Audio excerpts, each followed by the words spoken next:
ناظرین، یہ Tayyip Erdogan ایسے کیوں ہیں؟ ان کا نظریہ کیا ہے، سوچ کیا ہے، اور کیا کرنا چاہتے ہیں؟ آج ہم اس کے اوپر بات کریں گے۔ السلام علیکم ناظرین، میں عثمان حیدری، آپ دیکھ رہے ہیں میرا یوٹیوب چینل KH حیدری۔ ناظرین، آج ہم بات کریں گے ایک ایسے لیڈر کے حوالے سے کہ مسلم امہ کا جب بھی ذکر آتا ہے تو ایک لیڈر بہت ایکٹیو نظر آتا ہے، بہت متحرک نظر آتا ہے۔ وہ پریکٹیکلی مدد کر سکے تو پریکٹیکلی کرتا ہے، اور اگر پریکٹیکلی نہ کر سکے تو ہمیشہ سے مسلمانوں کی ایک واضح آواز رہا ہے۔ ناظرین، ہم بات کریں طیب اردگان کی کہ دو بار ترکی کے پرائم منسٹر ہیں اور ابھی ایز اے پریزیڈنٹ سرو کر رہے ہیں۔ طیب اردگان ترکی کے قریب ایک شہر قاسم پاشا میں پیدا ہوئے اور فروری 1954 میں وہ پیدا ہوئے۔ ابتدائی تعلیم انہوں نے امام حاتم بن اسکول سے حاصل کی، اور اس اسکول کی ایک خاص بات تھی کہ وہاں پہ 25% 1/4 آف دا ایجوکیشن جو تھی وہ قرآن حدیث پہ ڈیپینڈ کرتی تھی، اور وہ پڑھاتے تھے۔ اس کے بعد انہوں نے Ankara school of economics and business sciences سے اپنا گریجویشن حاصل کیا، اور بزنس ایڈمنسٹریشن میں انہوں نے اپنا گریجویشن کیا، اور جس کا آج یونیورسٹی کا نام مارمارا یونیورسٹی ہے۔ ناظرین، اس کے بعد وہ پالیٹکس میں آ گئے، اور 18 سال کی سٹرگل کے بعد وہ استنبول کے میئر منتخب ہوئے۔ ناظرین، ذرا سا ہم پیچھے چلتے ہیں، ان کے بیک گراؤنڈ میں دیکھتے ہیں کہ کس طرح انہوں نے سٹرگل کی اور کیا ان کا پولیٹیکل سفر رہا ہے۔ ناظرین، ان کے جو والد تھے وہ کیپٹن تھے کوسٹل گارڈ میں، اور ان کا یہ پرپس تھا کہ کوئی بھی اگر بندہ ایمرجنسی کی صورت میں حال ہو یا بندہ کوئی ڈوب رہا ہو، کوئی بھی اس طرح کی جو ایمرجنسی سروسز پرووائڈ کرتے ہیں اس میں کیپٹن تھے ٹرکش نیوی میں۔ اردگان کے والد تھے، وہ ان کو پر ویک 2.5 لیرہ دیتے تھے، 2.5 لیرہ دیتے تھے، اور وہ اس سے اپنا گزر بسر کرتے تھے۔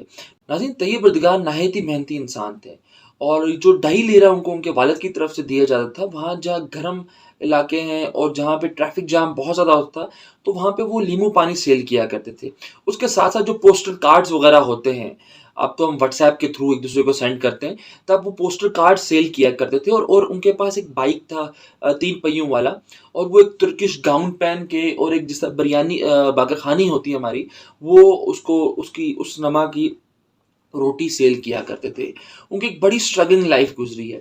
باقی سپورٹس میں وہ سیمی پروفیشنل لیول کے ایک فٹ بالر تھے۔ اس ٹائم کچھ سکوپ نہیں تھا فٹ بال کا، اس وجہ سے ان کے والد نے ان کو آگے فٹ بال کی طرف نہیں کرنے دیا۔ باقی بہت اچھے وہ پلیئر تھے۔ باقی جس گراؤنڈ میں وہ پریکٹس کیا کرتے تھے، اس گراؤنڈ کا نام طیب اردگان کے نام سے منسوب کیا گیا۔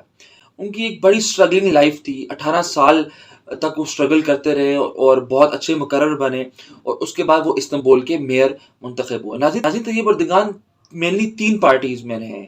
ایک national salvation party, welfare party جس سے وہ میئر بنے استنبول کے 4 سال کے لیے، اور ورچو پارٹی میں رہے، اور اس کے بعد انہوں نے اپنی پارٹی بنا دی۔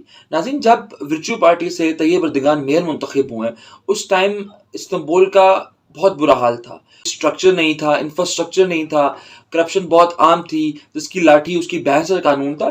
تو 4 سال کے لیے اس شہر کو ایک میئر مل گیا جس نے اس کی تقدیر بدل دی، اور 4 سال کے بعد اس شہر کا یہ حال تھا کہ یورپ اور ڈفرینٹ ترقی پذیر ممالک کے سٹی سے اس کو کمپیئر کیا جاتا تھا۔ تو لوگوں نے یہ چیز محسوس کی کہ جو 4 سال میں ایک شہر کو بدل سکتا ہے، جس کے اوپر اربوں روپے کا قرض دار ہو، تو کیا وہ ایک ملک کو نہیں بدل سکتا؟ تو ناظرین، 2001 میں طیب اردگان نے اپنی پارٹی بنائی جسٹس اینڈ ڈیولپمنٹ پارٹی کے نام سے، اور یہ طیب اردگان کی پذیرائی تھی کہ ود ان ایئر جب 2002 میں الیکشن ہوا اور ان کی پارٹی کو میجورٹی ملی۔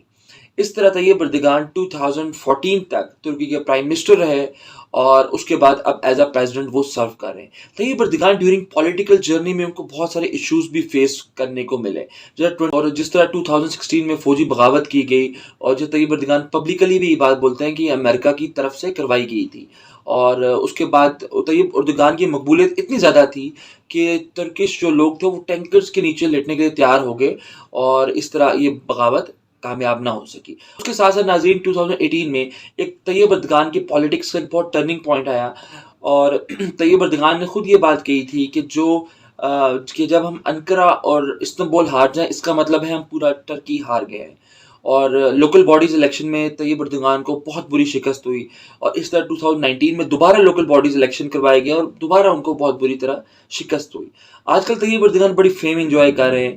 اس کی وجہ یہ ہے کہ انہوں نے جو میوزیم تھا، آیا صوفیہ میوزیم، ان کو دوبارہ مسجد میں کنورٹ کر دیا اور دنیا جہان سے اور ترکی میں ان کو بڑی فیم اور پذیرائی مل رہی ہے۔ ناظرین، یہ طیب اردگان کی بریفلی جو جرنی تھی، جو ان کا چائلڈ ہوڈ تھا وہ اسٹرگل سے بھرا تھا، اور ابھی تک وہ ترکی پہ حکومت کر رہے ہیں۔ آگے ہم بتائیں گے اپنے نیکسٹ ویلاگ میں کہ کس طرح طیب اردگان مسلم امہ میں ایک لیڈر بن کے ثابت ہوئے۔ ناظرین، آج تک کے لیے اتنا ہی۔ اپنا فیڈ بیک لازمی دیجیے گا۔ خدا حافظ۔